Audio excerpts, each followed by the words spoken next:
Why are they called wandering souls? They are called wandering souls because they are spirits who have nowhere to go after death. They have no family to offer incense or food, no one to remember them. Since no one prays or makes offerings for them, they drift aimlessly on roads and alleys. There's an old saying describing these souls. They hide by the riverbanks, rest by the streams, beneath trees, behind bridges, or near temples and shrines. They wander between markets and rivers, dwell in caves or grassy mounds. Meaning, they are everywhere, lingering around us. That's why people are taught never to curse or offend the dead, because the spirits are always near. And this is also why families perform the kunkohon, the offering for wandering souls. Offering to wandering souls is like doing charity for the dead. When we give them food, clothes, and incense, they in return bless us, bringing luck, good business, and intuition that helps us overcome hardships. The story today, I'll tell you a story about a family with a long tradition of carefully and respectfully performing the kunkohon ceremony. The one who took care of this ritual was the grandmother. She was an elderly woman, very meticulous about worship. Every second and 16th day of the lunar month, she would prepare full offerings for the wandering souls. Because of her devotion, the family lived in harmony, success, and happiness. There were 4 people in the family: the grandmother, a married couple, and their son. But after the grandmother passed away, everything began to change. The son stopped working hard. He began drinking and wasting his life. The daughter-in-law, once gentle, became rude, shouting and arguing with neighbors. Their child turned mischievous, constantly disturbing others. People in the village started to avoid them, calling them a troublesome family. The second day of the lunar month. On that day, as the family always did, they held a kunkohon. But this time, it was the wife who performed. She placed a small tray in the yard, with only a few things: 3 bowls of water, some incense, and a bit of salt and rice. Nothing else. But according to tradition, a proper offering should have 12 bowls of cold porridge, representing the 12 zodiac animals. Each soul takes the bowl, matching their birth year. Small sweets and candies for the souls of children.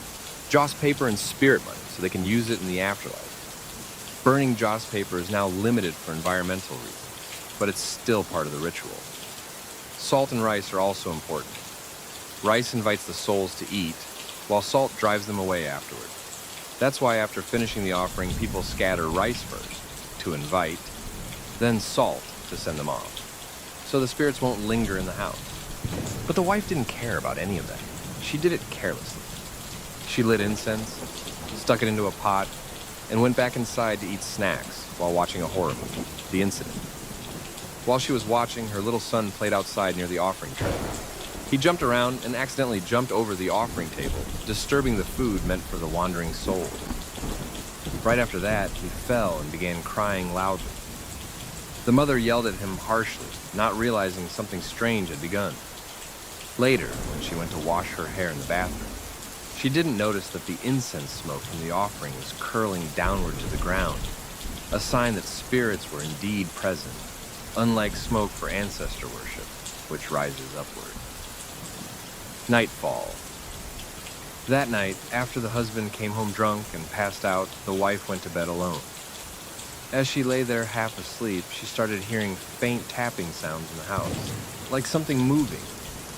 At first, she thought it was just mice, but the noise grew louder, faster, and closer. When she opened her eyes, she saw a dark shadow in the corner of the room. Frightened, she blinked, but it seemed to be only the clothes rack. She calmed herself and tried to sleep again, but when she opened her eyes a second time, the clothes rack had moved closer to her bed. And then came a knock on the door. Slow but firm. Her husband was too drunk to move, so she got up alone and opened the door. Outside stood her little son, crying, "Mom, I couldn't sleep. I'm scared." She hugged him tightly and brought him inside to sleep next to her. Everything seemed normal again, until she glanced at the door. There she saw another small shadow, about the same size as her son, standing outside the door. She quickly pulled the blanket over her head and began chanting, Namo Adidafat, Namo Adidafat. But then she suddenly realized, if her son was inside the blanket with her, then who was that standing at the door?